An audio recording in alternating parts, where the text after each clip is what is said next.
Бир топ активисттер чоң теманы көтөрүшкөн болчу. Эң коркунучтуу нерсе Орто Азиялык коопсуздукка шек келтирген сөз тажик генералынын чогушта айткан сөзү. Расмий трибунадан чоң даражадагы мамлекеттик чиновник Кыргыз өлкөсүнүн территориясына кол салганга тете болду. Эгер мыйзам боюнча карасак, бул эл аралык мыйзамдагы биздин мыйзамда да чоң кылмышка барабар, деди Үмөталиева. Ал эми экс-вице-премьер Камила Талиева дагы наразы болуп топтолгон элдин катарында. Айтымында буга чейин кыргыз-тажик эли када салттары, алака мамилелери, ынтымакка эле катышып келген. Бирок ал Согди областынын ички иштер башкармалынын башчысы Абдулло Навжоновдун айткан пикирин провокациялык манайдагы пикир катары эсептейт. Анын билдиришинче, кыргыз тараптан бул пикирге конкреттүү жооп болбой жатат. Чогулган элчиликтин жообун күтүп коңгуроо кагып көпкө турду, бирок жооп болгон жок. Элчиликте мындай мамилесин Токтайм Үмөталиева тажик тараптын кеткен катасын моюнга алгандык катары сыпаттады. Эскерте кетсек, буга чейин Тажикстандын айрым массалык маалымат каражаттарында тарыхты карай турган болсок, мурда Баткен эч качан Кыргыздын жери болгон эмес деген аталыштагы маалымат жарыялаган. Анда милициянын генерал-майору Согди областынын ички иштер башкармалынын башчысы Абдулло Навжонов биздин ата-бабаларыбыз кыргыздарды алып келип, ушул жерди берген, ал эми бүгүн болсо тажик тарабы үчүн бул көйгөй жаратып жатат деген сөздөрдү айткан. Тажик генерал-майорунун сөзүндө мамлекеттик чыгара кызматынын төрагасынын биринчи орун басары Абдикарим Алимбаев мындай жооп кайтарган. Тажик генералынын сөзү Кыргыз өлкөсүнүн аймагында кол салганга барабар. Элчилик жарандык коомдук кабыл алган жок. Маалымат Блак, Супер KG.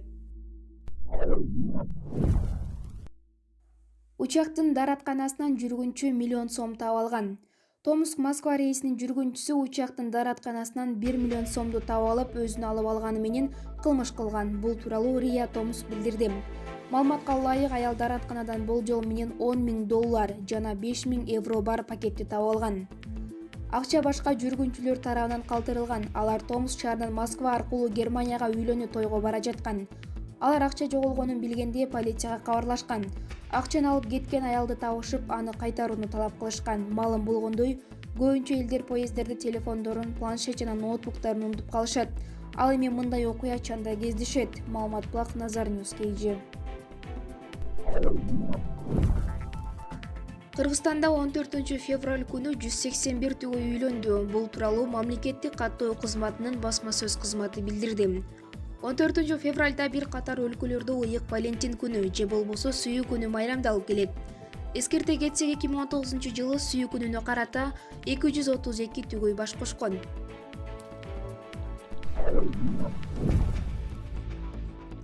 Бишкектеги номер 6-төрөт үйүндө жаш келин көз жумду. Бул тууралуу 1-май районундагы ички иштер башкармалынын басма сөз кызматы билдирет. Маалыматка ылайык 17 февралда болжол менен саат 18:00 милициянын нөмөт бөлүмүнө билдирүү келип түшкөн. Окуя болгон жерге дароо 1-май районундагы ички иштер башкармалынын ыкчам тергөө тобу барып, 3 ай мурда эгиз төрөгөн 2001-жылкы Ж.Э. аттуу келин номер 6-төрөт үйүндө көз жумгандыгы аныкталган. Аталган факт 1-май районундагы ички иштер башкармалынын каттоого алынып, сотко чейинки өндүрүш иши башталган. Учурда тиешелүү экспертизалар да дайындалды. Кыргызстандын тышкы иштер министрлиги Жапониянын Йокогама портунда коронавирустан улам карантинге алынган Diamond Princess круиздик кемесиндеги кыргыз жараны боюнча маалымат таратты. Ага ылайык Кыргызстандыкка кошуна каютада жаткан адамдан коронавирус аныкталгандыктан Кыргызстандын жаранында вирусту жуктурушу мүмкүн деген шек жаралган. Министрлик Жапониянын тийиштүү мекемелеринин маалыматына таянып, кыргызстандыктын дене табы көтөрүлбөгөнүн, ал өзүн жакшы сезип жатканын жана учурда эч кандай дарылоого муктаж эмес экенин кабарлады. Кыргызстандын Жапониядагы элчиси Diamond Princess круиздик кемесиндеги коронавирус жугузганы айтылган. Кыргызстандын жараны менен 6 февралдан бери байланышып жатат. Элчилик Жапониянын тышкы иштер министрлиги жана саламаттык сактоо министрлиги менен дайыма байланышта деп айтылат маалыматта. Маалымат Блак, Калыс медиа.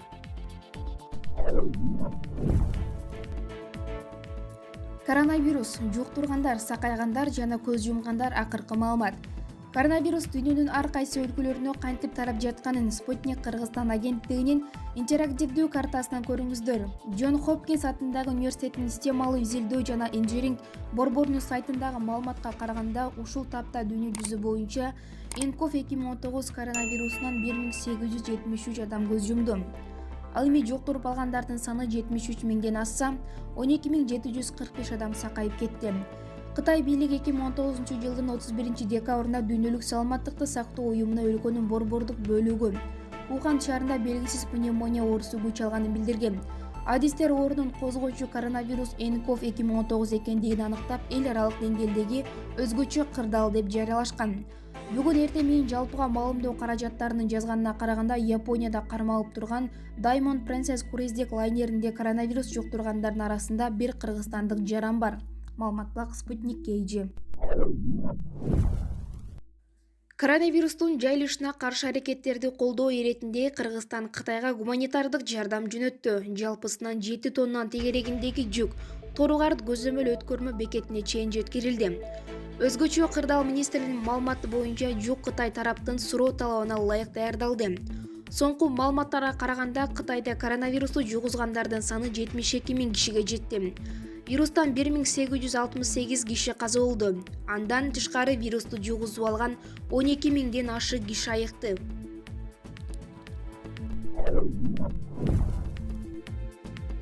Алматыда 4 баланын энеси 36 жаштагы Жамиля Жылкайдарова аттуу аял липас акция операциясын жасатуу учурунда көз жумду. Бул тууралуу жергиликтүү маалымат булактары жазышууда. Маалыматка ылайык, учурда укук коргоо органдары келиндин өлүмү боюнча териштирүү иштерин жүргүзүп жатышат.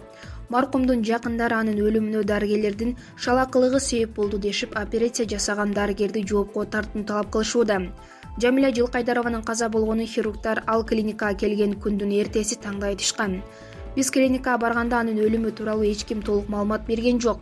Операция үчүн керек болгон жабдыктарды жашырышып, Жамилянын кантип каза болгонун билгендердин баары кетип калышыптыр. Болгону анын кан басымы түшүп кеткен айтышты, деген келиндин жакындарынын бири. Ошондой эле ал Жамиля Жылкайдарова липас акция үчүн 3 миллион теңге төлөгөнүн, бирок клиника акчаны кайтарбаганын кошумчалаган. Ал эми жакын курбусу Айгерим Кулболдинова Жамиля липас акция жасатууну көптөн бери пландап жүргөн. Мындай операция Москвада аябай өнүккөн, негизи Москвадан жасатам дечү. Балдарды төрөп, башка төрөбөй турган болгондо операцияга барам деп, 4-чү баласын төрөгөндөн кийин жасатайын деди. Бул клиниканы интернет аркылуу тапкан болчу. Бардык эле аялдар сулуу болгонду каалайбыз. Ал деле күйөөсү үчүн, өзү үчүн идеалдуу болууну каалаган болчу, деген. Клиника учурда жабылган, дарыгерлер сурак берип жатышканы жазылат маалыматта. Алматы шаардык полициясынын өкүлү Жылкайдарова дарыгерлердин катачылыгынан улам каза болушу мүмкүн деген версияны айткан. Алдын ала айтылган версия боюнча, кардар дарыгерлер ишин жакшы билбегендигинен эпсиз кыймыл-аракетинен улам каза болушу мүмкүн.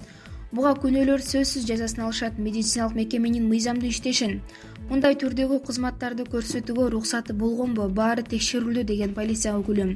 Алдыңкы 3 апта ичинде келиндин өлүмүнүн себеби аныкталышы керек экендиги, ага дарыгерлер күнөөлүү болгону далилденсе 5 жылга эркинен ажыратылышы мүмкүндүгү белгиленет маалыматта. Маалымат Супер KG. Дүйнөгө жайылып жаткан коронавирустун айнын 14 күндүк карантинде турган Diamond Princess аттуу япониялык круиздик лайнеринде коронавирус жуктургандардын арасында кыргыз жараны бар экендиги аныкталды. Бул тууралуу чет элдик басмалар жазып чыгышты. 15 февраль күнү Япониянын саламаттыкты сактоо министрлиги коронавирусту жаңы жуктурган 67 кишинин жарандыгын тастыктаган. Алардын арасында Япония 27, Филиппин 17, Австралия 5, АКШ 5, Канада 3, Кытай 3, Германия 2, Гонконг 1, Кыргыз өлкөсү 1, Тайвань 1, Индияда 1 бар. Япониянын саламаттыкты сактоо министрлиги Касонобу Катоннун берген маалыматына ылайык, 19 февралдан тарты вируска кабылбаган жарандар карантинден чыгып баштайт. Лайнер Япониянын Йокогама шаарынын 20 январында чыгып, саякаттан 3 февралда кайтып келген. Жүргүнчүлөрдүн арасында коронавирус жуктуруп алган Кытай жараны болгон. Ал кемеде 25 январда Гонконгдон түшкөн. Бардыгы болуп кемеде 50дөй өлкөнүн 3700гө жакын жараны бар. Маалымат Супер KG. Қазақстан Япониядагы лайнеринде калган жарандарын эвакуациялайт. Қазақстан Япониядагы лайнеринде калган жарандарын эвакуациялоого белсенүүдө. Бул тууралуу Казак маалымат булактары жазып чыкты. Қазақстан Японияда кармалып турган Diamond Princess круиздик лайнеринде калган 4 казак жарандарын эвакуациялоого даяр. Бул туурасында Казакстандын саламаттык сактоо министрлиги Элжан Биртанов билдирди. Анын айтканына таянсак, казакстандык 4 жаранга коронавирус жуккан эмес. Ушул тапта жарандарды мекенине алып келүүгө аракет көрүлүп жатат. Эске салсак, 5 февралда Япониянын туристтик круиздик лайнеринде эс алып жүргөн бир жарандан коронавирус чыгып, 3400 киши бар кеме карантинге алынган. Учурда 450 киши коронавирус жукканы аныкталган. Маалымат бак Назар Ньюс KG.